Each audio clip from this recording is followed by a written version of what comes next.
It was raining when I walked into the police station, my clothes damp, my hands shaking. Everyone looked at me like I didn't belong there. My face was bruised, but my heart was calm.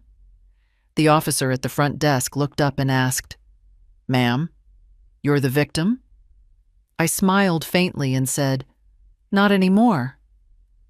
That was the day my silence ended. The day I turned pain into proof. You won't believe what happened next. I'm glad you're here. If you're watching this, please like the video, subscribe, because what came after changed everything.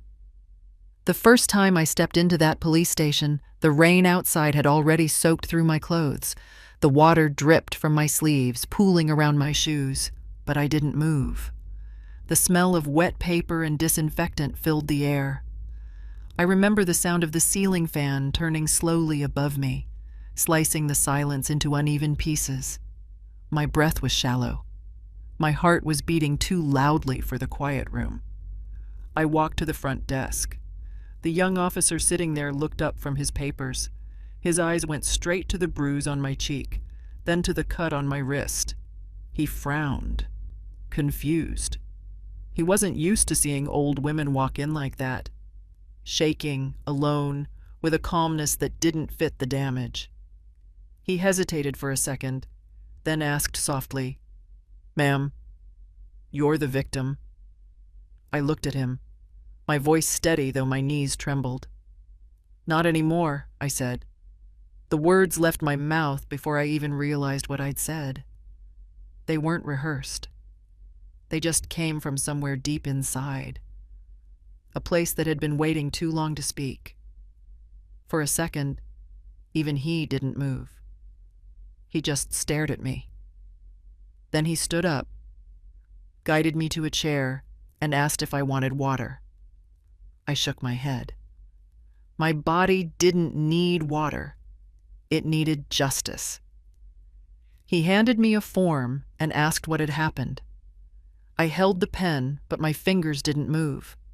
The paper blurred before my eyes, not from tears, but from exhaustion. The ink bled slightly onto the wet surface where my hand rested. I could see the tremble in my writing as I began to spell my name. It looked like it belonged to someone else. Behind me, I could hear the faint ringing of telephones, the sound of boots moving across the floor, radios crackling with half-finished conversations. The world was still moving, but mine had stopped days ago. I had spent too many nights lying awake, listening to the sound of my own heartbeat and wondering when it would end. I had been told to keep quiet. I had been told that shame belonged to the victim. But that morning, shame finally left me. Fear, too. The officer read my first line, then looked at me again. There was pity in his eyes, but also confusion, as if he couldn't understand how someone my age could still be standing after everything written in those few sentences. My words were short, but each one carried a story. He called for another officer, an older man with kind eyes. They spoke quietly before leading me to a smaller room with a metal chair and a table covered in files. The air smelled like old records and damp walls. I sat down. My hands rested on my lap, fingers interlocked to stop them from shaking. One of them asked if I wanted to file a formal complaint. I nodded. The younger one hesitated, asking if I was sure, as if women like me ever came to the station for something small. I was sure. I had never been more sure of anything in my life. As I began to speak, my voice didn't sound like mine. It was soft, but clear, rising slowly from the silence I had lived in for years. I told them about the bruises, the broken things, the words that cut deeper than any slap. I told them about the nights I slept sitting up because lying down made my ribs ache. I told them about the morning I woke up and realized that if I didn't leave, one day I might not wake up at all. The older officer listened without interrupting. The younger one kept writing. Their faces didn't show judgment, only quiet disbelief. I think they were used to seeing people cry, but I didn't. My tears had dried long ago. What they saw instead was something stronger. A woman who had stopped asking why and started saying enough. When I finished, they asked for proof. I reached into my small cloth bag and pulled out the evidence I had carried all the way in the rain. Photographs, medical papers, voice recordings, each one wrapped in plastic, each one a piece of a puzzle that I had lived through. I placed them on the table carefully, one by one, like I was setting down years of pain. They went through everything slowly. The older man leaned forward, studying each photograph. The bruises on my arm, the small scar near my hairline, the faint fingerprints around my wrist. His jaw tightened. "You kept all this?" he asked softly. I nodded. I told him I had been collecting these pieces for months. Every time he hurt me, every time he called me names, every time he said no one would believe me, I had written the date on a piece of paper and hidden it in a box under the bed. I didn't plan it. I just knew someday I might need to remember. That box had become my diary of survival. The younger officer printed a new document. It was a complaint form, formal and legal. He asked me to sign it. My hand didn't tremble this time. I signed my name with a steady line, and when I put the pen down, something inside me shifted. It was like I had finally returned to my own body. For the first time in years, I wasn't just existing. I was fighting. Afterwards, they took my statement in detail. I spoke slowly, describing every moment I could remember, every injury, every threat. My voice didn't break, but I could feel my heart pounding against my ribs like it wanted to burst. The older officer stopped once and said quietly, "You're very brave." I didn't reply. I wasn't brave. I was just tired of being scared. When it was over, they told me they would start the investigation immediately. They took copies of the photos, my phone, and the messages. They gave me a file number and told me I could call any time for updates. I thanked them and stood up to leave. My knees almost gave out, but I steadied myself on the edge of the chair. The younger officer offered to walk me out, but I refused. I wanted to take those steps on my own. Outside, the rain had stopped. The sky was still gray, but the air felt different. Lighter, cleaner. I took a deep breath. For years, I had lived with the weight of silence pressing against my chest. That morning, it finally lifted. As I walked past the police station's gate, I heard someone call my name. It was the officer from the desk. He ran up and handed me a small card. It had his name and number. "In case you ever feel unsafe again," he said quietly. I nodded, tucked it into my bag, and kept walking. I didn't cry until I reached the end of the street. Not because I was sad, but because I had survived long enough to be free. The bruises on my body would fade, but the strength that morning gave me would not. The station behind me looked small from a distance, but it felt like the doorway to a new life. For the first time, the word victim didn't belong to me.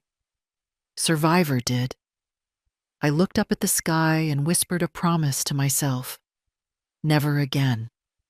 Never again would I stay silent. Never again would I let fear decide who I was. That day, I didn't just file a report.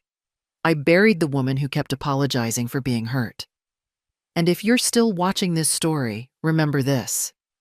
Justice doesn't begin in a courtroom. It begins the moment you walk through the door and say, "Not anymore." Before everything changed, my days were quiet and ordinary. The kind of days people take for granted until they're gone. My mornings began with the sound of sparrows outside the window and the smell of tea on the stove. I used to wake up before sunrise, light incense for my late husband, and whisper small prayers for my family. My house was small, but it was full of warmth. I cooked, cleaned, and laughed at small things. I had no idea that peace can be so fragile, that life can shift from calm to chaos in a single breath. I wasn't rich, but I had enough. Enough to eat, enough to give, enough to live. My world was built on simple things: a small garden, a cupboard of old dishes, and the belief that love could keep everything safe. My son was grown, married, and living nearby. I thought that meant comfort in my old age. I thought that meant love would surround me until my last breath. I didn't know that sometimes the people closest to you are the ones who turn silence into pain. In those early years, I still believed in kindness. I trusted words easily, forgave quickly, and believed that people meant well even when they didn't. I never learned how to fight back because I never thought I would need to. My heart was soft, and I saw the world through it. Maybe that was my biggest mistake, thinking everyone else had the same heart. I worked part-time at a tailoring shop, stitching clothes for neighbors. My hands had grown slower with age, but they still remembered every thread and pattern. The women I worked with often joked that I was too gentle, that I never raised my voice, that I was too patient. I used to laugh at that. I thought patience was strength, but sometimes patience becomes a prison when you stay silent in places that deserve your scream. Every evening, I cooked for two, for myself and the man I thought loved me. We weren't rich, but I made sure our meals felt warm and full. I believed in care more than luxury. I believed that food cooked with love could fix anything. And for a while, it did. Or maybe I just convinced myself it did. He used to smile in those days, bring flowers sometimes, talk about the future. It all felt safe. Until one day, small things began to change. He stopped asking how my day was. He stopped saying thank you for meals. The house grew colder, not because of the weather, but because kindness began to disappear, replaced by control. It started with small things: a raised tone, a complaint about the food, a slammed door. I thought it was stress. I told myself it would pass. I told myself good people don't turn cruel overnight. I didn't see the storm coming. I was still standing in the sunshine, believing the wind was gentle. The first time he grabbed my wrist too tightly, I said nothing. I told myself he didn't mean it. I told myself I must have said something wrong. That's what years of love do. They make you question your own pain. They make you believe that hurting is a form of caring. But that morning, the morning before the police station, before the bruises, before the silence broke, I was still that woman who believed love could fix anything. I didn't yet know that some people confuse love with control, that affection can turn into possession. I still remember one afternoon when I was sewing a dress for a neighbor. The sun was falling through the window, and I was humming softly. He walked in, looked at me, and asked why I was wasting my time on useless work. I smiled and said, "It makes me happy." He didn't smile back. That was the first time I felt fear from someone I once looked at with trust. I began to notice things after that. His phone calls that stopped when I entered the room, his sudden absences, the smell of alcohol on nights he came home late. Still, I made dinner, waited by the table, and told myself it was a phase. Women like me are raised to endure, to forgive, to stay. We are told that silence keeps peace. But silence doesn't keep peace. It hides wounds. In those days, I tried to be the perfect wife. the perfect mother, the perfect woman. I smiled when I was hurt. I apologized when I wasn't wrong. I carried the weight of someone else's anger as if it were my duty. I thought that was strength. Now I know it was survival. There were good moments, too. Or at least, I thought they were. A shared meal, a festival, a small laugh over tea. But even those moments had cracks beneath them. I didn't see them then. Love has a way of blinding you to the shadows it hides. I used to think of the future, of growing old together, of watching my grandchildren play in the yard, of resting after a life of giving. I didn't know that instead of peace, I would be fighting for safety. I didn't know that the same house I had built with care would one day become a cage. But before it all fell apart, my life looked ordinary from the outside. A small woman with kind eyes, a neat home, a gentle smile. People thought I was lucky. People said I had a good husband. People said I must sleep peacefully every night. No one saw the cracks forming in silence. No one saw the bruises hidden under long sleeves. And I never told them. Because when you love someone, you protect their name, even when it destroys yours. That was the life I had before, the life I thought was safe, the life I didn't realize was slowly breaking me apart piece by piece. If someone had told me then that one day I would walk into a police station alone, soaked in rain, holding proof of my pain, I would have laughed. I wasn't that kind of woman, I would have said. But pain doesn't care about what kind of woman you think you are. Comes quietly. It stays. And one day it teaches you to stand. The woman I was back then believed in forgiveness more than justice. She believed in patience more than pride. She believed in love more than herself. But that version of me died the day the first bruise appeared. Not the physical one, but the invisible one. The one that forms when you realize someone you trust doesn't see you as human anymore. I didn't know it yet, but that quiet, simple life I loved so much was already over. And soon, I would learn what it meant to start again. Not as a wife, not as a victim, but as a woman who finally remembered her own worth. It didn't happen overnight. Pain rarely does. It arrives slowly, quietly, hidden behind excuses that sound like love. At first, it was just small corrections. The way I spoke, the way I dressed, the way I laughed. He would say I was too loud or too soft, depending on his mood. I thought he cared. I thought he wanted me to be better.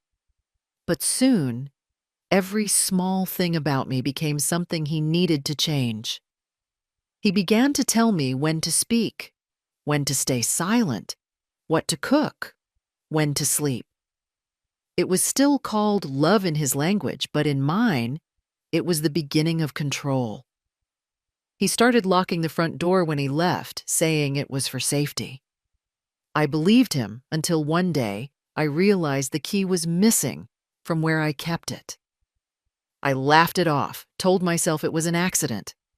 I stopped inviting friends because he said they were gossipers. He said people would judge us if they saw how small our house was. I didn't want to embarrass him, so I stopped calling them.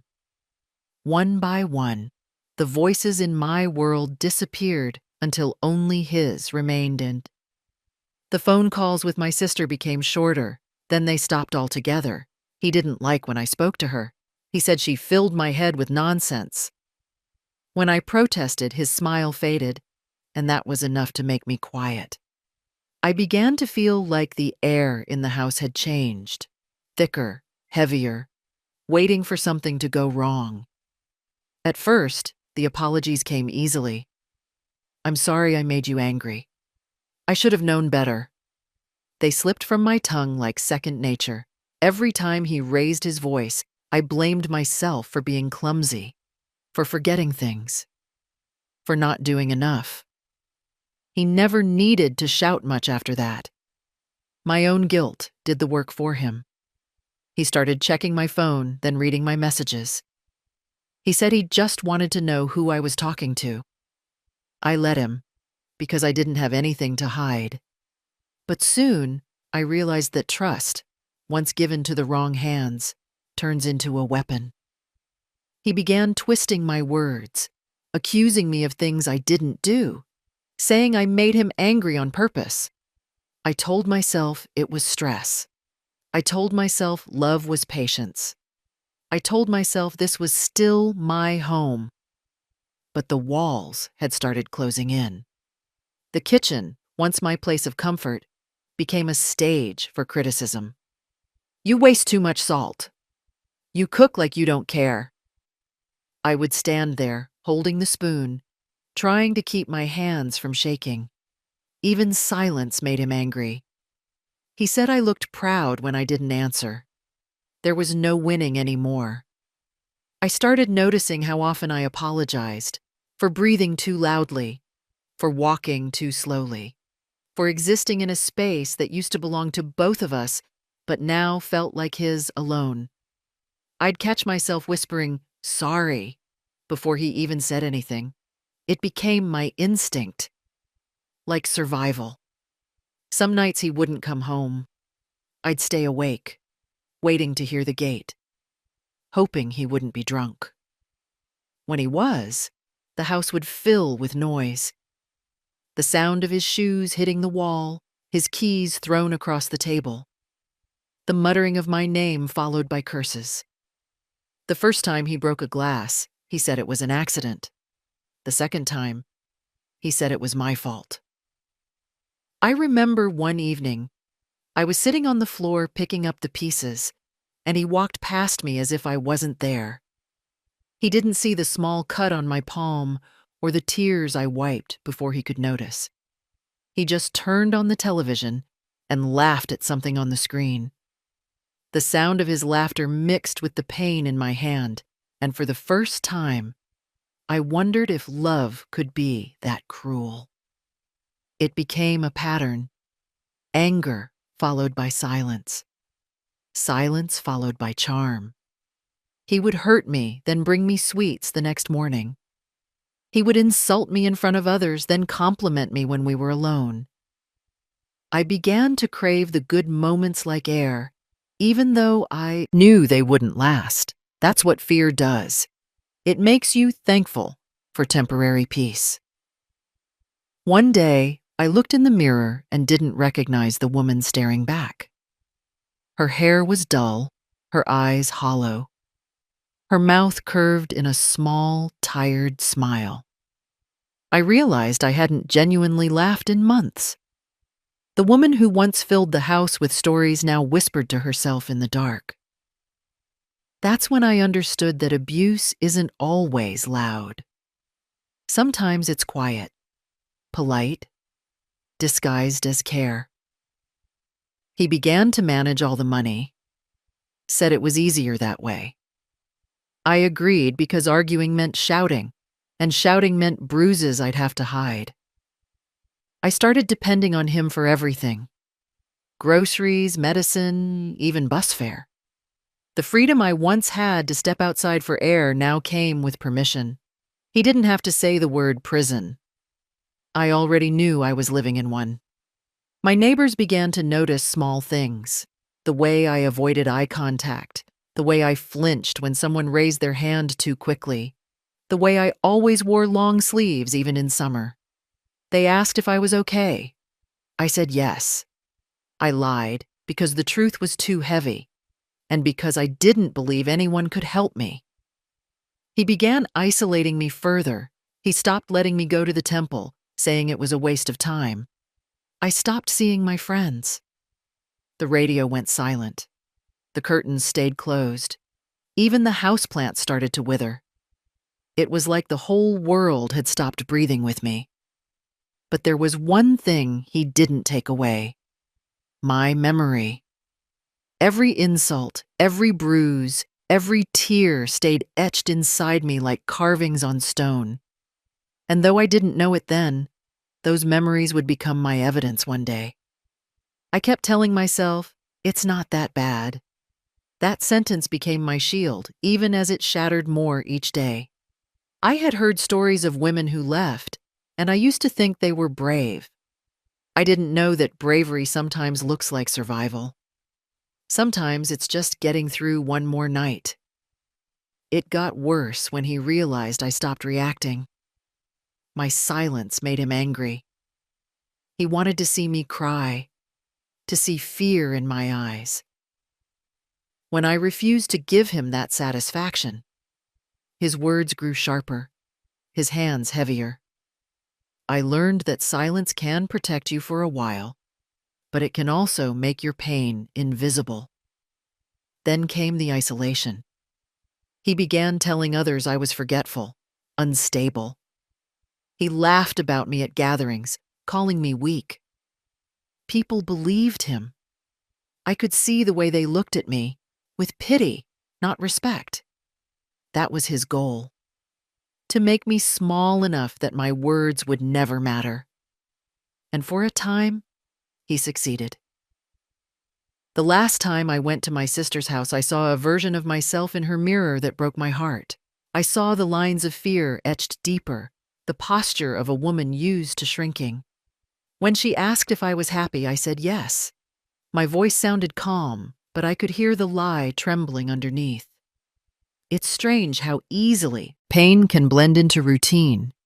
You start marking bruises like dates on a calendar. You start pretending everything's fine because it's safer that way.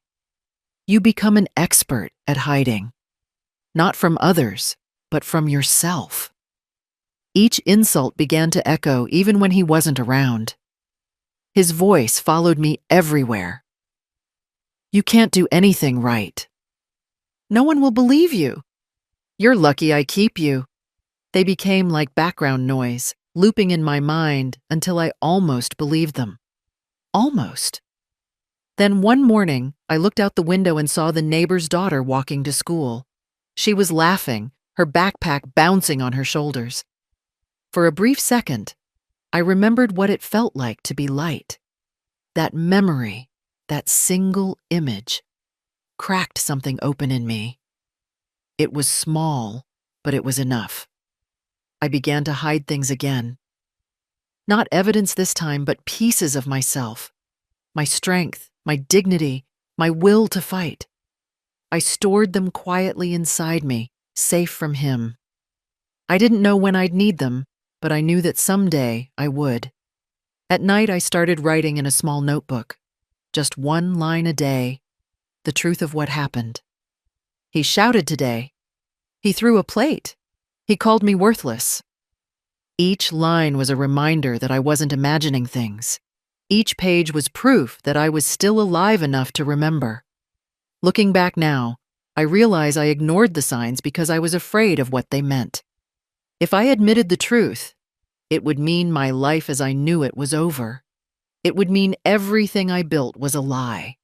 So I chose denial, because denial felt safer than despair. But no amount of pretending could hide the truth forever. The bruises on my body faded, but the ones in my heart deepened.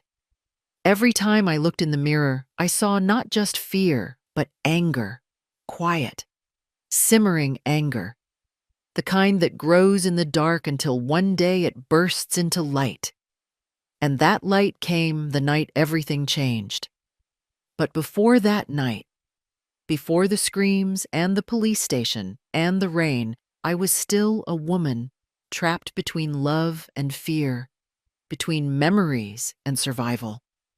I was still someone who believed pain was a test, not a warning. Now I know better. Pain is never a test. It's a message. And the longer you ignore it, the louder it becomes. The night it finally happened didn't look different from any other. The air was heavy, still, waiting. I had finished cleaning the kitchen, folded the clothes, and sat by the small lamp, to mend a torn bedsheet. My hands were slow from age, but steady from habit. I had learned to live quietly, to move softly, to make no sound that could wake his temper. I thought that if I kept the house calm, maybe he would be calm too. I thought wrong. The clock on the wall ticked louder than usual that night. Every second felt like it was warning me, whispering that something was coming. I tried to ignore the feeling and focus on my stitching, but the needle kept slipping from my fingers. My mind was restless. Outside, the sky was dark, and thunder rolled far away, slow and deep, like a heartbeat in the clouds. He came home late. Again. The gate slammed against the wall, then the sound of his shoes scraped across the floor. I could tell by the way he walked that he wasn't sober.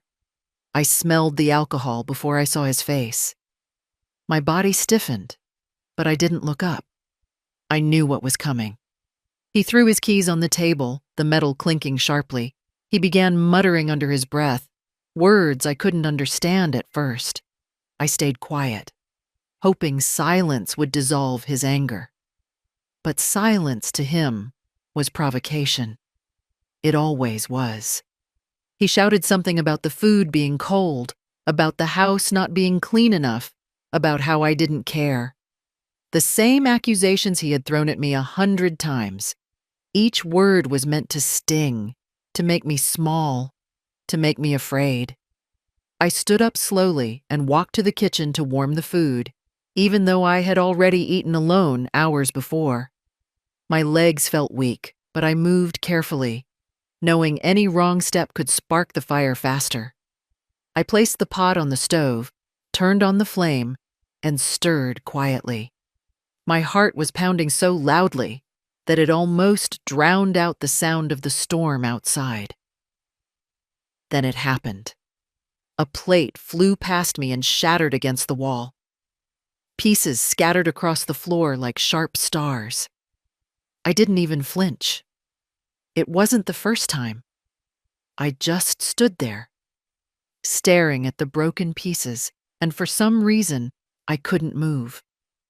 My mind went blank, as if it had shut down to protect me from feeling. He shouted again, coming closer. His words blurred into noise. Sharp, cruel, endless. I could feel the heat of his anger behind me. My breath grew short. I turned slightly, just enough to see his shadow against the wall.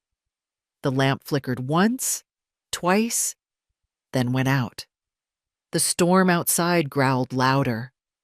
For a moment, the only light in the room came from the flame on the stove, small and trembling, just like me. Then came the shove. It wasn't the first time he had touched me like that, but this time it was harder. My back hit the counter, pain shooting up my spine. I stumbled, but didn't fall. I didn't scream either. My lips opened, but no sound came out. The shock froze me. I looked at him, not in anger, not in fear, but in disbelief. How did love become this? He turned away, pacing, shouting about money, about betrayal, about things that made no sense. I barely heard him. I was staring at my reflection in the small metal plate on the counter. My face pale, eyes hollow, blood slowly forming at the corner of my mouth. For the first time, I didn't recognize the woman staring back.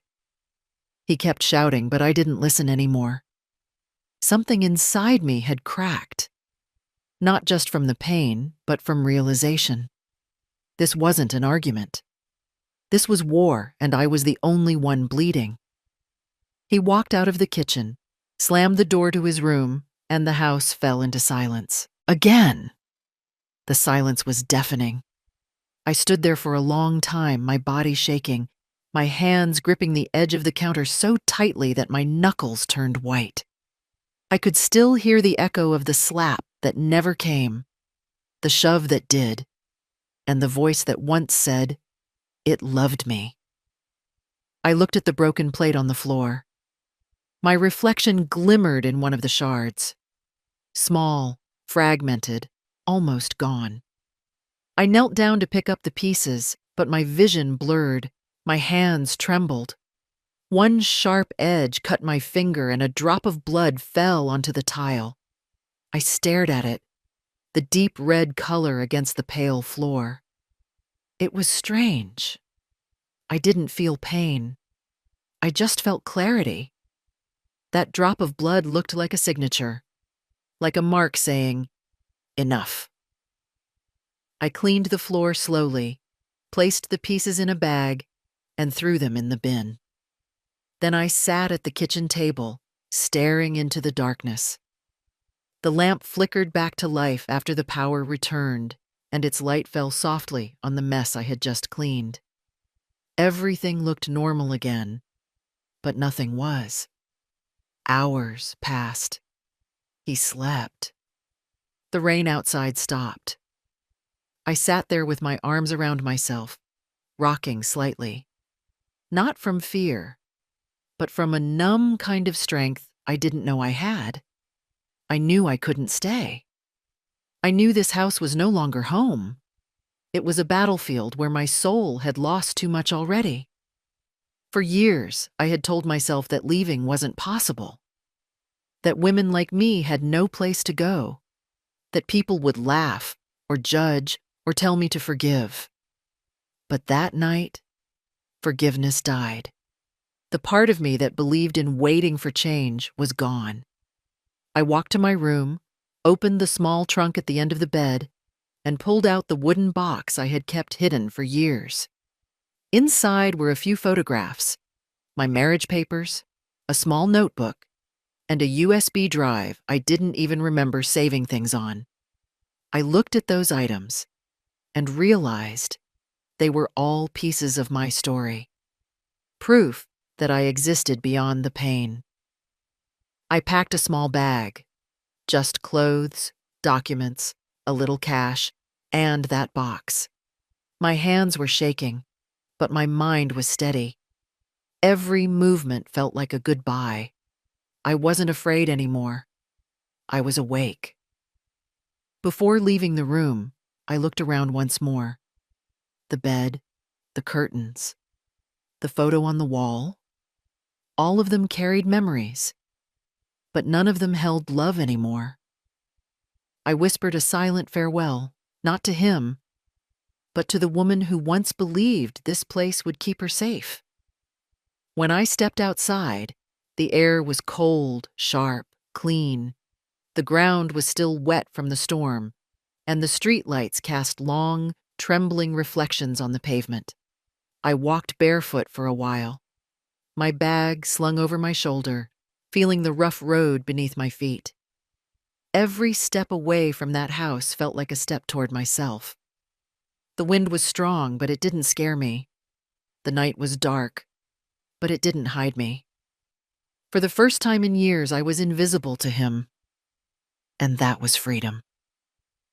I reached the small bench near the corner of the street, sat down, and looked up at the sky.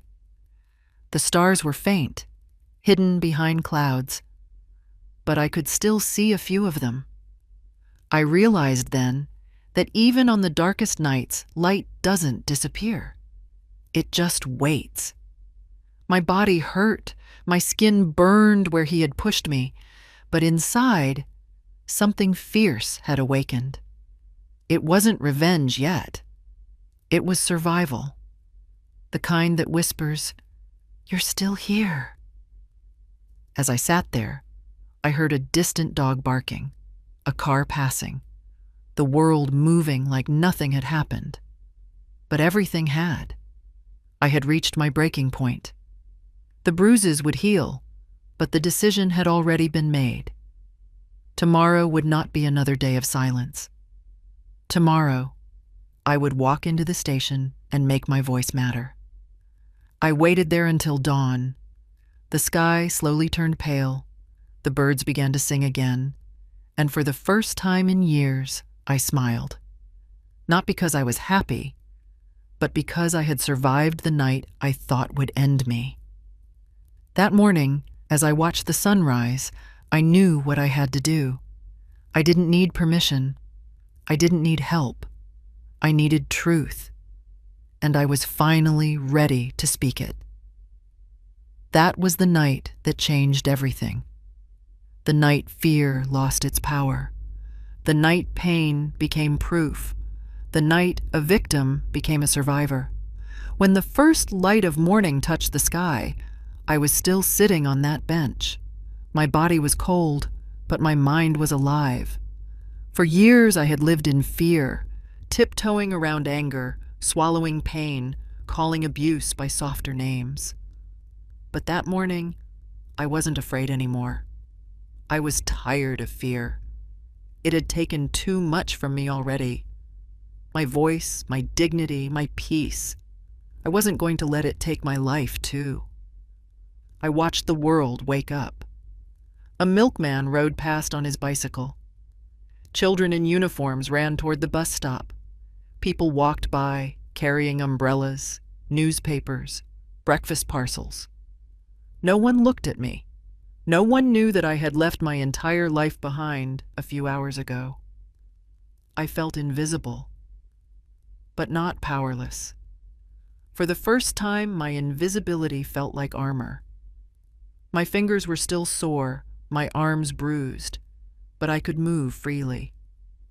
Every step I took away from that house made me stronger. The weight of my bag on my shoulder reminded me of what I still had. My proof, my papers, my will. Inside that bag was the story I had hidden for years. I didn't know what would happen when I finally opened it, but I knew it would change everything. As I walked down the road, the police station came into view. It looked small, ordinary, like any other building. But to me, it looked like a mountain I had been climbing all my life. My feet hesitated for a moment.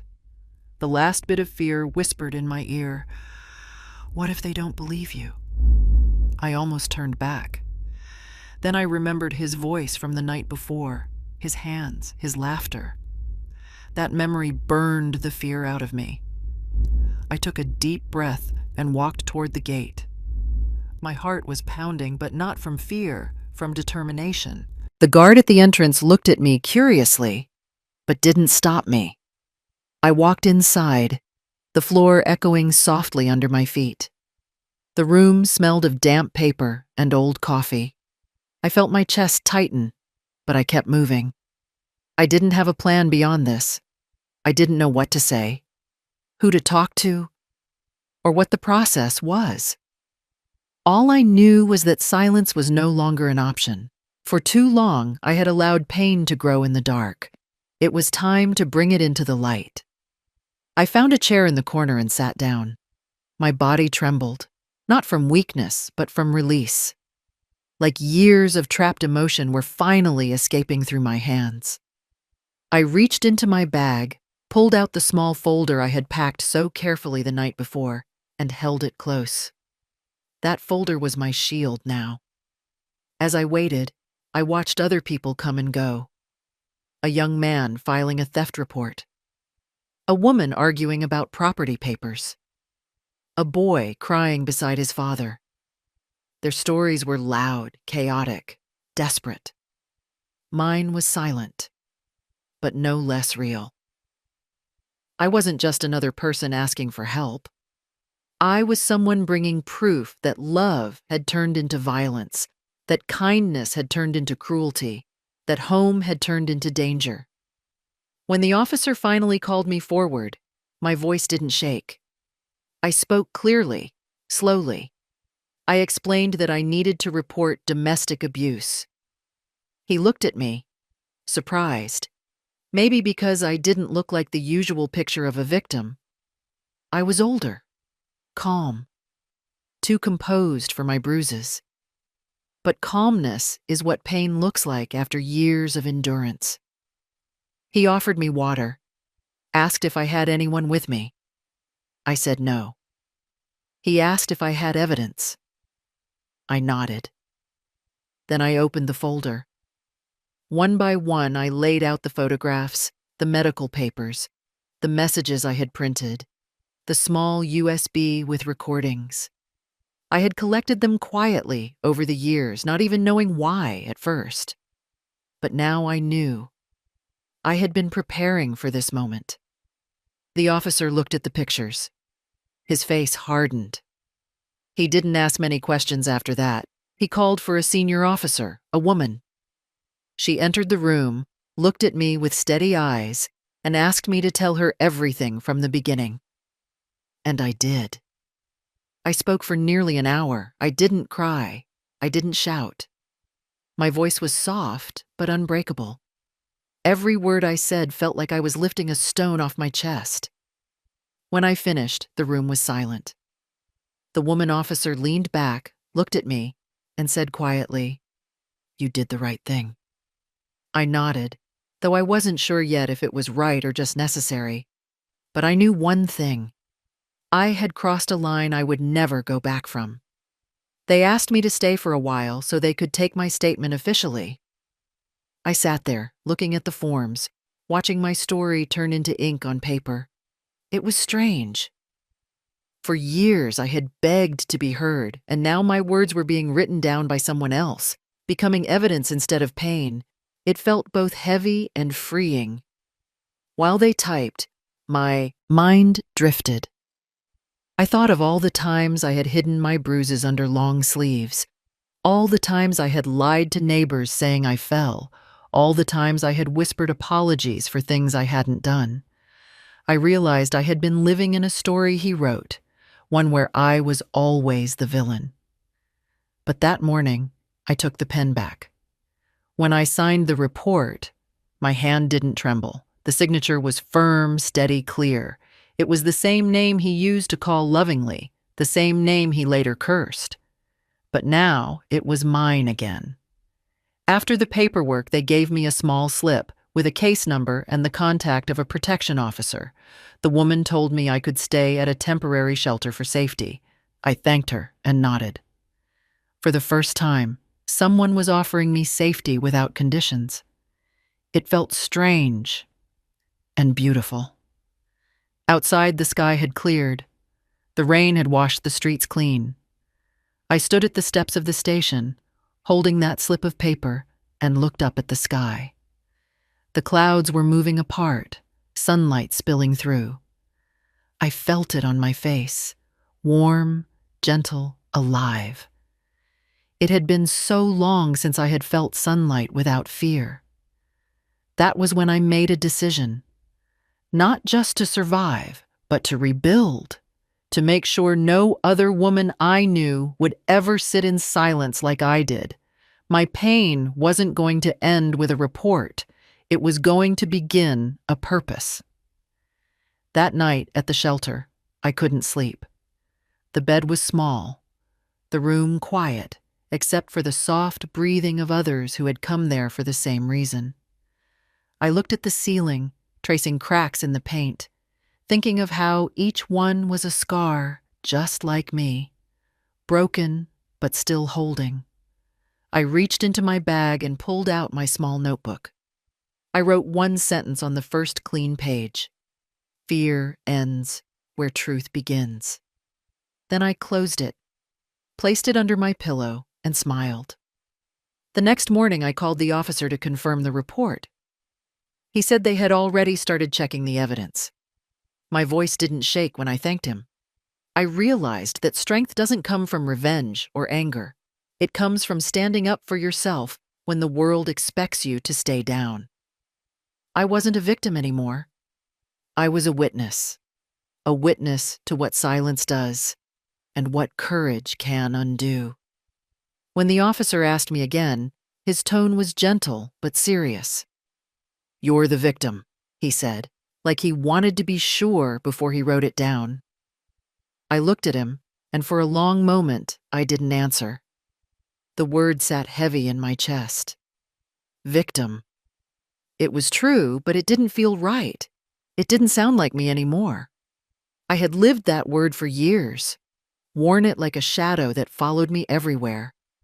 But that morning, Sitting in that chair with my bruises fading and my voice steady, I realized I had outgrown it. Something inside me shifted. I wasn't just someone who was hurt. I was someone who had survived it. I had walked through fear, crossed silence, carried proof, and found my way into this room. Victims wait, survivors act, and I had acted. He must have seen something in my face because he stopped writing and just watched me. I could see a question in his eyes. Not about what had happened, but about how I was still standing. Maybe he wondered how someone my age could fight back after losing so much. Maybe he didn't know that strength doesn't come from youth. It comes from reaching the edge of pain and still choosing to live. I took a slow breath. My chest hurt when I exhaled, but it was the kind of pain that reminds you you're alive. I told him, "Write it down if you must, but I'm not just a victim." His pen paused.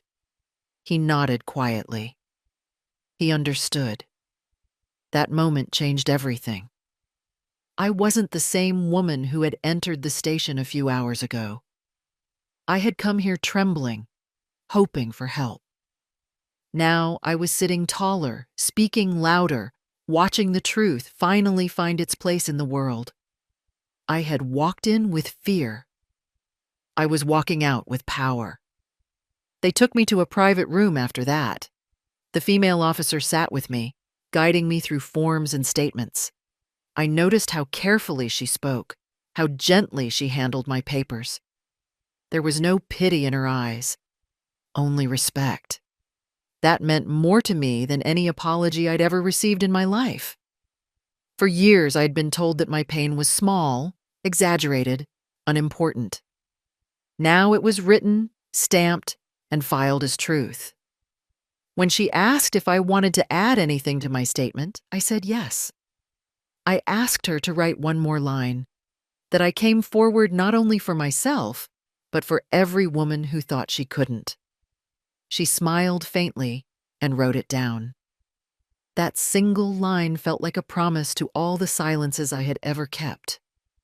While the officers worked, I sat quietly, watching the way papers moved from one hand to another, how my story turned from memory to evidence. It was strange. For so long, I had believed no one would listen. But here, in this small room with peeling paint and dusty files, I was finally being heard. They asked if I wanted to call anyone, family, a friend, a lawyer. I shook my head. There was no one I could call. The people I once trusted had turned away when things got difficult. But in a way, I didn't need them anymore. I wasn't looking for comfort. I was looking for closure. The officer brought me tea. The cup trembled slightly in my hands as I held it. Not from fear, but from exhaustion. Years of holding myself together had finally caught up with me. I took a sip and felt the warmth spread through my body. It felt like life returning slowly, one heartbeat at a time. As I sat there, I looked at the board on the wall, full of missing person notices, photographs, reports. Each face told a story. Each story began with someone being hurt, being lost, being forgotten. But mine wasn't going to end that way. I promised myself that. The woman officer returned with the copy of my report and said the investigation would begin immediately. She explained my rights, the legal steps, the protection orders they could arrange. I listened carefully. Every word sounded like a door opening, a path I had never imagined walking before. When she finished, she looked at me for a moment and said softly, "You're stronger than you think." I nodded, though deep down I already knew. Strength isn't something you find. It's something you become when life leaves you no choice. As I prepared to leave, I noticed a mirror on the wall near the exit.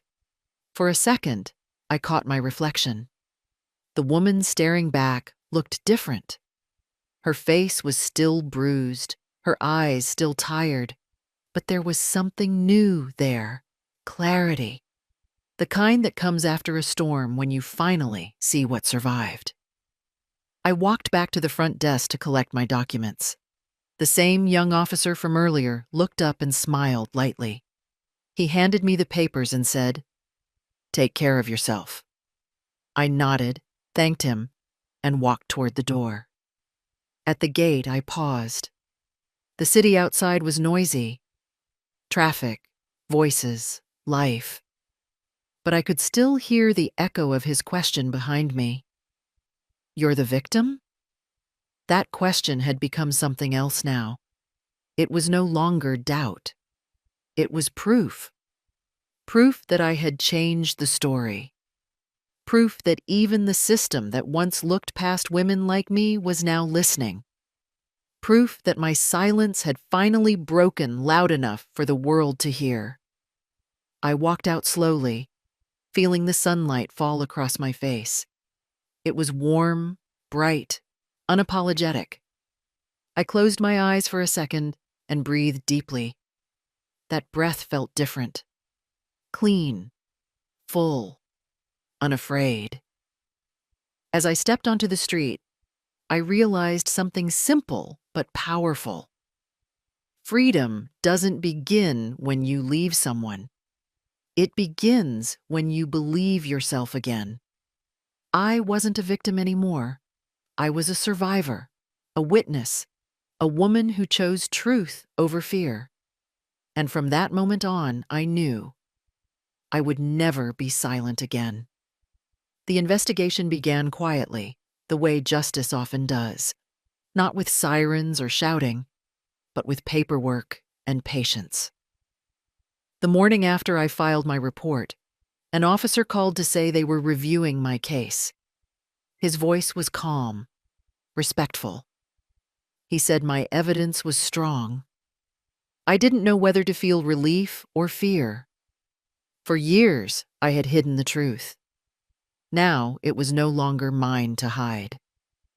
I sat in the small shelter room, clutching the phone long after the call ended.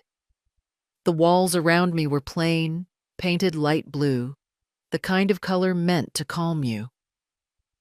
Outside, I could hear women talking softly, their voices filled with stories too similar to mine. I realized then that I wasn't alone. Not anymore.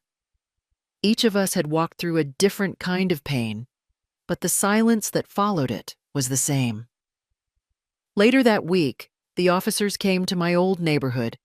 They didn't tell me first. I heard about it from a neighbor who worked near the market.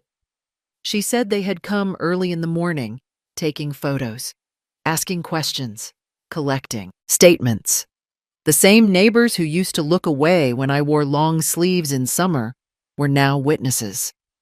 The world that had ignored my pain was suddenly remembering it. The officer called again that evening. He told me they had found my recordings useful. My voice on that tape, trembling, pleading, breaking, had become proof. The walls that once absorbed my cries had finally spoken for me. They had matched the voice messages he had sent to my phone, the threats he thought no one would ever hear. His own words were now his undoing. They also took my medical reports from the clinic. The doctor who had treated me for falls and accidents finally wrote the truth in his statement.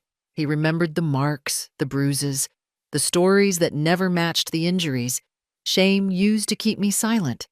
Now it was keeping him honest. The next few days passed slowly. Each morning, I would sit by the window of the shelter and wait for updates. Sometimes the phone rang, sometimes it didn't.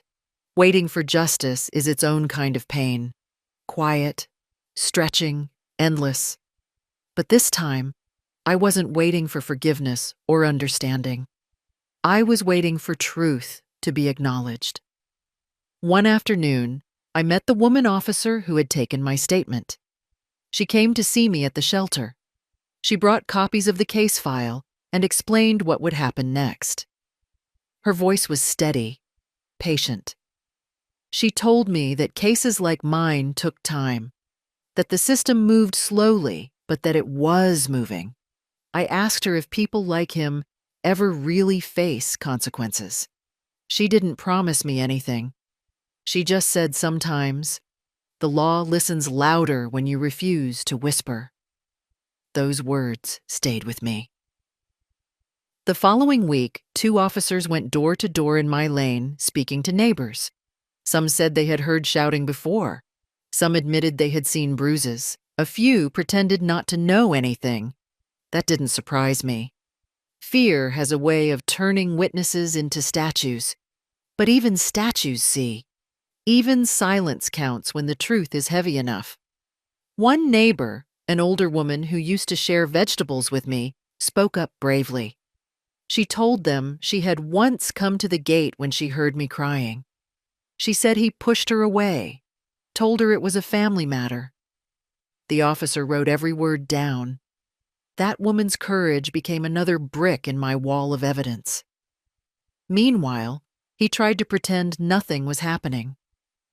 He told everyone I had gone to visit relatives, that I was overreacting, that he was innocent. But lies collapse when the light hits them. When the officers came back with questions, his tone changed. He denied everything, then grew angry, then quiet. Denial is always loud at first. Then it drowns itself. They asked him to hand over his phone. He refused at first. Then they got a warrant. When they checked it, they found messages that matched the ones I had printed. Threats, mockery, recordings of his voice calling me names, promising to teach me lessons. The proof was no longer mine alone. It belonged to justice now. I remember the first time the officer showed me one of those transcripts. My hands trembled as I read the words I had once feared. But instead of pain, I felt something different, distance. It was like reading a story that had already ended. Those words had no power over me anymore. The process went on for months. Statements, hearings, signatures. Every week, someone called to update me. I learned new words: evidence chain, witness verification, forensic confirmation. Words that once belonged to people on television now belonged to my life. The hardest part was waiting. Each night, I lay awake wondering if justice would come or if my story would become just another file collecting dust. But every time doubt crept in, I remembered the look in that officer's eyes when he told me I had done the right thing. That small moment of belief carried me through the long days. At the shelter, I started helping other women write their statements. Some couldn't read well. Some didn't know what to say. I told them what I had learned. That truth doesn't have to sound strong. It just has to be spoken. Each time I helped someone, I felt lighter. Pain shared becomes power. Then one morning, I received a call from the police headquarters. They said the investigation was complete. They had collected enough proof: photographs, audio, witness statements, and digital evidence. The file was ready to go to court. My knees felt weak when I heard that. I sat down on the bed, clutching the phone with both hands. I wanted to cry, but tears wouldn't come. I just sat there, breathing. The officer said one more thing before hanging up. He said, "Your courage helped us finish this case. You did what many can't." I thanked him quietly. After the call ended, I placed my hand on my heart and whispered, "I did it." It wasn't pride I felt. It was peace. A few days later, they asked me to come to the station one last time to sign the final documents. When I walked in, the young officer at the front desk smiled. It wasn't the polite kind of smile he had given me the first day. It was the smile of someone who knew a battle was almost won. The senior officer came out to meet me. He handed me a copy of the case file, thick and heavy, full of my truth. I held it carefully. as if it were something sacred. Because it was. Each page carried a piece of my survival. A photograph, a date, a signature, a witness statement. My pain had been turned into proof, my silence into evidence. He told me the court hearing was scheduled soon. I nodded, thanked him again, and walked out. As I stepped outside, the sunlight hit the file in my hands, and I watched the golden edges glimmer. It felt like light was finally touching the darkness I had carried for so long.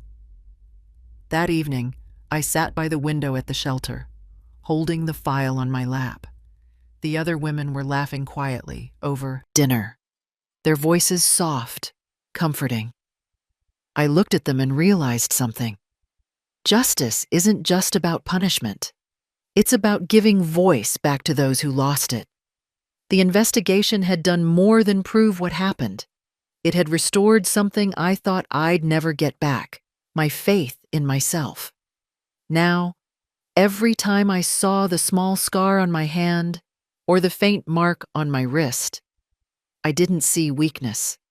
I saw evidence of survival. I saw proof that I had lived through hell and walked out holding my head high. The officers had done their part. The system had moved. But the real change had already happened inside me. I was no longer the woman who hid behind locked doors. I was the woman who unlocked them. For myself and for others. Justice moves slowly, they said. Maybe that's true. But even slow steps matter when they're walking toward truth. That was the lesson I carried with me as the case went to court. That truth doesn't need to shout. It just needs to be written down and believed. And now, finally, it was. The day of the hearing arrived with a strange stillness. The sun had not fully risen when I woke, yet the world already felt louder than usual. The hum of traffic outside, the faint ringing of temple bells, the murmuring voices of women preparing breakfast at the shelter. I dressed slowly, my hands steady despite the heaviness in my chest. I had waited months for this moment, but now that it was here, I didn't feel fear.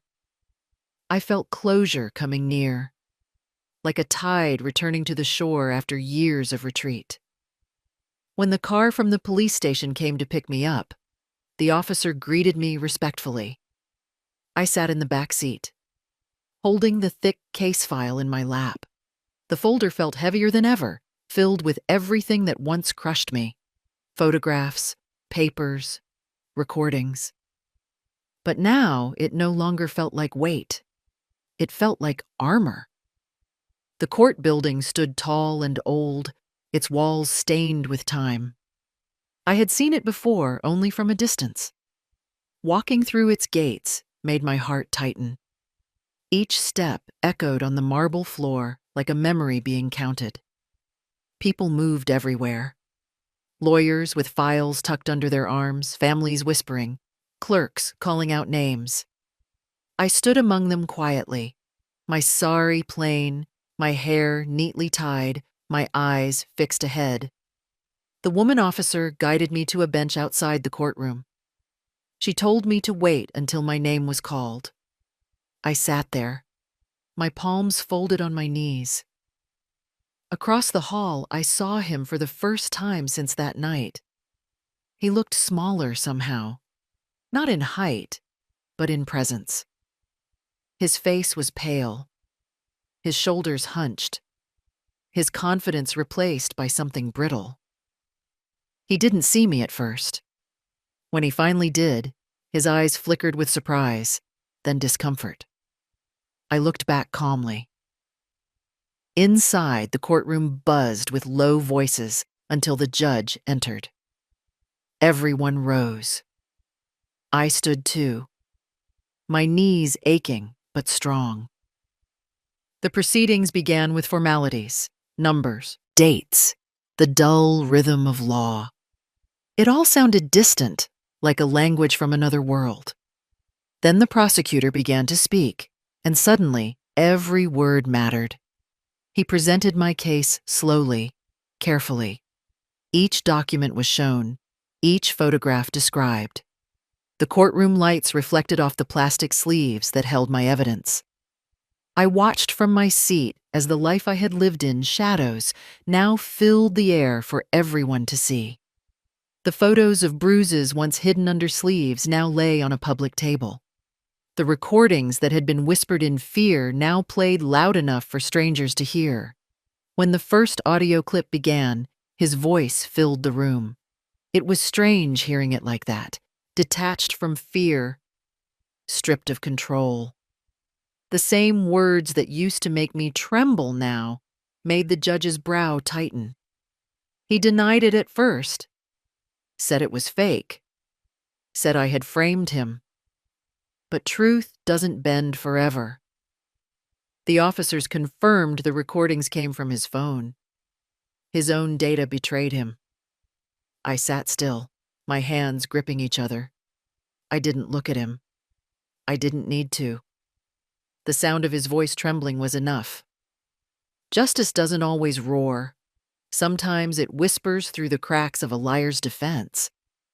When the prosecutor asked if I wanted to give a statement, I stood slowly. My legs felt like stone at first, but each step toward the stand grew lighter. The courtroom quieted. I could feel every eye on me, but I didn't lower my gaze. I spoke simply, the way I had lived, without decoration, without anger. I told them I wasn't there to destroy anyone. I was there to tell the truth. I described the years of silence, the nights of fear, the morning I finally walked to the station. I said that no one should have to beg to be treated as human. My voice didn't rise. It didn't need to. Even the air seemed to listen. When I finished, there was a pause. Long, heavy, clean. Then the judge nodded slightly. I returned to my seat. His lawyer tried to twist my words, to make me sound bitter, unstable, vindictive. But every attempt fell flat against the evidence. The paper doesn't lie. The bruises didn't fade from photographs. The timestamps on messages don't change. One by one, his arguments dissolved. At one point, I looked up and caught the officer who had first asked me, "You're the victim?" watching from the back. Our eyes met briefly, and he nodded. That small gesture reminded me of how far I had come, from the trembling woman who walked in soaked with rain to the one standing here, unbroken. The hearing went on for hours. By afternoon, the judge called for a short break. I stepped outside the courtroom into the corridor. The sunlight streamed through the high windows, warm and golden. I stood there quietly, breathing it in. It felt like forgiveness from the sky itself. When the court resumed, the final arguments began. The prosecutor spoke about courage, about the strength it takes to break silence after years of fear. He said that my case wasn't just about punishment. It was about proof that justice still listens. I lowered my eyes, humbled, yet proud. Then the judge spoke. His voice was calm, deliberate. He summarized the facts, the evidence, the testimonies. He looked at me once, then at him. His words were clear. Guilty. That single word filled the room like thunder. For a second, I couldn't breathe. I had imagined this moment 1,000 times, but I never thought it would feel like this. Not triumphant, not loud, just peaceful. He turned to look at me then. His eyes, once full of arrogance, were hollow. He didn't speak. He didn't need to. Everything he had denied was now written in official ink. The same hands that once hit me were now handcuffed behind his back. I didn't feel hatred. I felt distance. As the officers led him away, the young officer who had first taken my report came to stand beside me. He didn't say anything either. We both just stood there, watching years of silence finally walk out the door. When I left the courtroom, the sun was setting. The orange light touched the courthouse walls, turning them golden. The air smelled of dust and victory. I walked slowly down the steps, each one feeling lighter than the last. Outside, traffic hummed. Children shouted. Life continued. The world didn't stop for my justice. But inside me, everything changed. I went back to the shelter that evening carrying nothing but my purse and the court order. The women there were waiting. When they saw my face, they didn't need to ask. They hugged me one by one in silence. We didn't celebrate with noise. We celebrated with relief. That night I slept deeply for the first time in years. No nightmares, no pounding heart, no footsteps in the dark. Just peace. I woke before dawn and made tea.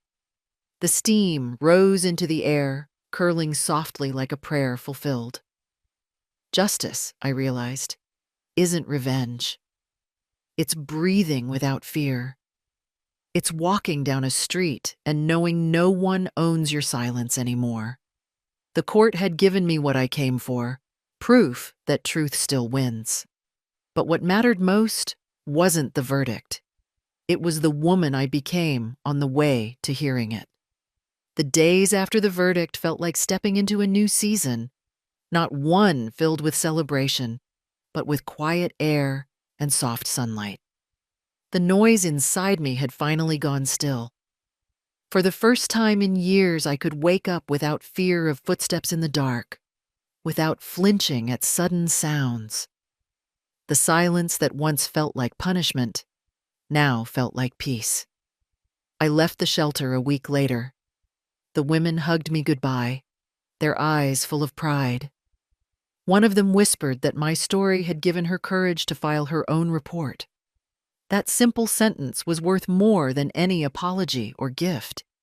It meant my pain had turned into something useful, something that could save another life.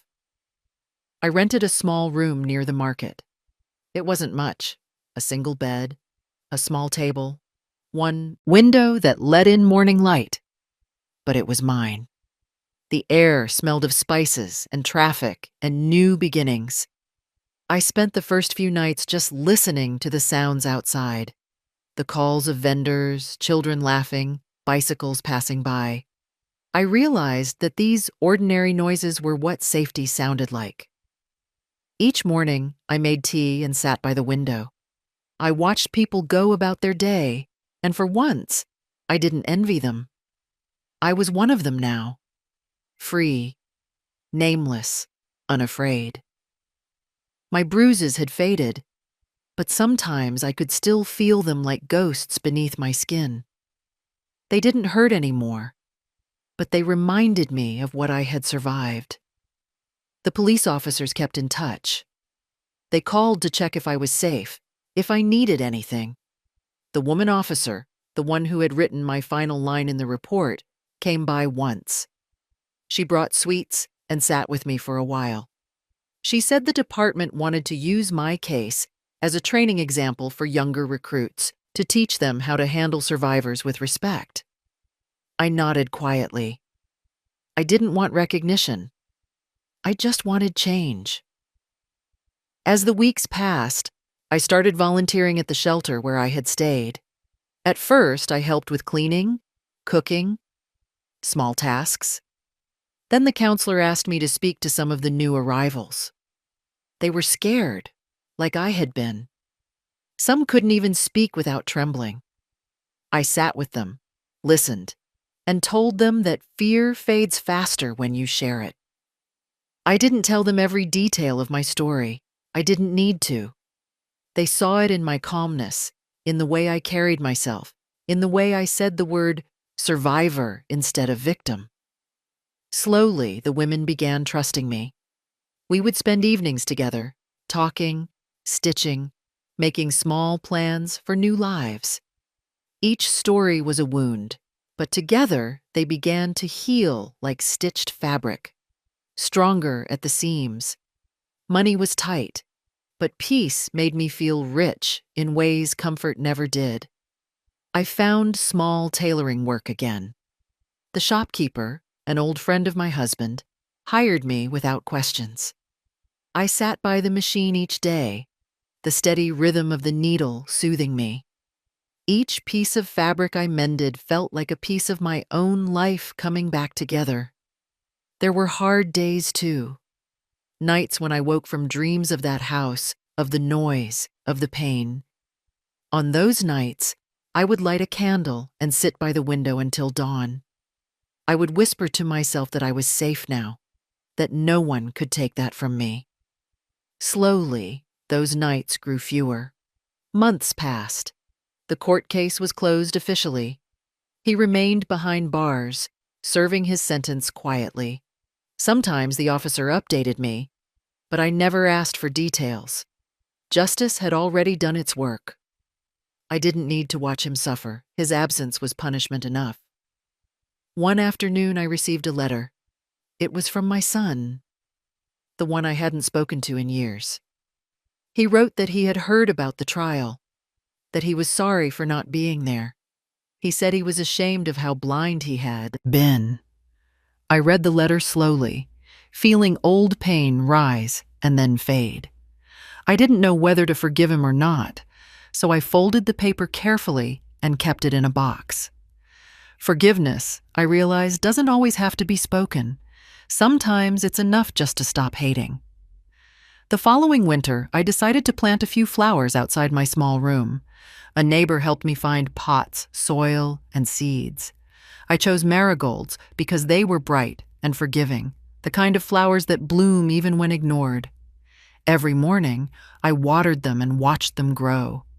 It amazed me how something so delicate could survive so much rain, dust, cold, and still bloom. It reminded me of myself. I began writing again in my notebook. This time, not about pain, but about hope. I wrote about how courage begins in small ways, in a whisper, a step, a breath. I wrote that survival doesn't mean forgetting. It means remembering without breaking. Once, I visited the police station again, not for a case, but to bring sweets. The same officer who had asked, "You're the victim?" smiled when he saw me. He said he tells my story to every trainee who joins. I laughed softly and said, "Then make sure they remember the ending, not the beginning." He nodded. As I left, I saw another woman sitting on the bench I had once sat on, clutching her bag, trembling, alone. I walked over, placed my hand on hers, and told her she wasn't alone anymore. She looked at me with tearful eyes, and in that look, I saw myself years ago. That was the moment I knew my pain had found its purpose. I went home that evening and cooked a proper meal for myself: rice, lentils, and vegetables. Simple, warm, mine. I set one plate on the table, said a small prayer of thanks, and ate slowly. Each bite tasted like freedom. I no longer counted years or regrets. I stopped measuring my life by what I lost and began counting what I had gained: peace, dignity, quiet mornings, a name that belonged only to me. The scars remained, but they no longer defined me. They were just part of my story. Proof of survival, not of shame. Sometimes I still walk past the courthouse. The steps look the same, the walls unchanged. But every time I pass by, I feel lighter. Because those walls no longer hold my story. They only hold its ending. And when the wind blows across my face, I think of that morning when I walked into the police station with shaking hands and a heart full of fear. I think of how that question, "You're the victim?" became my answer to the world. Not anymore. That's what healing sounds like. Not laughter, not forgetting, but the quiet certainty that pain can't own you forever. The world looks softer when you survive something that once tried to destroy you. The colors seem warmer, the air feels cleaner, and even silence sounds kind. Months have passed since that day in court, yet every morning when sunlight touches my face, I still whisper a quiet thank you, not to anyone in any particular, just to life for giving me another chance to start again. I live differently now. My days are smaller, but fuller. I wake early, sweep the floor, make tea, and watch the world outside my little window. Children rush to school with half-tied shoelaces. Vendors push their carts, calling out prices.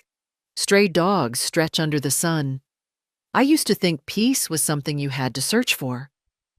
Now I know it's something you build, moment by moment, inside yourself. Sometimes I walk to the market to buy vegetables. The shopkeepers know me by name now. They smile, call me Amma, and ask if I'm doing well. I tell them yes. Truly yes. Not the kind of yes people say to hide their pain, but the kind that grows from healing. My body still carries old scars, but my heart no longer carries fear. I no longer walk fast to avoid shadows. I no longer flinch when doors close. The world feels safe again, not because it changed, but because I did. Every evening, I light a small lamp near the window. It's my ritual of remembrance, not for the pain, but for the strength it taught me. The flame flickers softly, its light dancing on the walls. Sometimes I think of that night, the bruises, the fear, the coldness in his eyes at him, and I realize something important. He didn't break me. He only revealed how strong I was. The woman I used to be, quiet, obedient, forgiving everything, no longer exists. I buried her gently, with love, not shame, because she did her best with what she knew. But the woman who stands here now knows better. She knows that love should never hurt, that silence is not peace, that dignity is worth fighting for, even if it costs everything. I kept the court papers in a small drawer, not to remember him, but to remind myself of the day I chose myself. Every time I feel uncertain or afraid, I open that drawer and look at the stamp, the signatures, the official words. They are not just ink on paper. They are proof that truth can win, even when it whispers. The police station is only a few streets away from my home now. Sometimes I pass it on my evening walks. The first few times my chest tightened, my breath grew heavy. Then one day, I stopped at the gate and looked up at the signboard. The paint was peeling, the metal rusted, but to me, it shone brighter than gold. That building was where I reclaimed my life. I still remember the officer's face when I first walked in. The way he looked at me and asked, "Ma'am, you're the victim?" Back then, I didn't understand how that question would change everything. Today, when I remember it, I smile. Because I'm not the victim anymore. I never was. I was the proof that victims can become witnesses, and witnesses can become warriors. Sometimes women from the shelter come to visit me. They bring small gifts. Bangles, sweets, notes with prayers. They sit on the floor, share tea, and talk about their progress. One of them got a job at a textile factory. Another started her own food stall. When they call me Dee or Amma, I feel something warm rise inside me. Not pride, not pity, but connection. We are all pieces of the same story, just written on different pages. There are moments of loneliness, yes. The nights are quiet, sometimes too quiet. The bed feels big, the air heavy, but loneliness is no longer my enemy. It's just a companion that reminds me of the peace I fought for. I no longer crave noise. I crave honesty. I crave calm. I still cook every day. Small meals, simple dishes. I always keep one extra plate on the table. Not for anyone real, but for hope. Because hope should always have a seat, even when no one comes to fill it. I've learned that forgiveness is not about freeing the person who hurt you. It's about freeing yourself from the memory of their control. When I think of him now, I don't feel hatred. I feel distance, like remembering a storm after it's passed. You can still hear the echo of thunder, but you know it can't reach you anymore. Life after survival is not perfect.